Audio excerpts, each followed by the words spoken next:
என்னெல்லாம் மாற்றங்கள் நல்லா நல்லா பார்த்தீங்கன்னா, மருத்துவத் துறையில் நெறைய மாற்றங்கள் கிடைக்கும். அப்புறம் பார்த்தீங்கன்னா, இந்த தங்கத்தின் விலை ஏற்ற இறக்கங்களுக்கு ஒரு முற்றுப்புள்ளி கிடைக்கும்.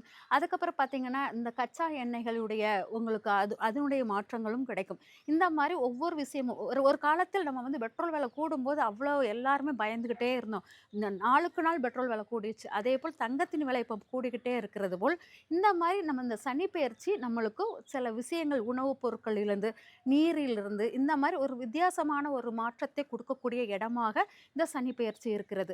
அதனால நம்ம இந்த சனி பெயர்ச்சி நம்ம இப்ப எதிர்பார்க்கிறது எல்லாரும் எதிர்பார்க்க தங்கத்தின் விலையும், வெள்ளி விலையும் முற்றுப்புள்ளி எப்ப வரும்? அது வந்து இந்த சனி பெயர்ச்சி முடியறதுக்குள்ள உங்களுக்கு அதோடைய ரிசல்ட் கிடைக்கக்கூடியதாக இருக்கும்.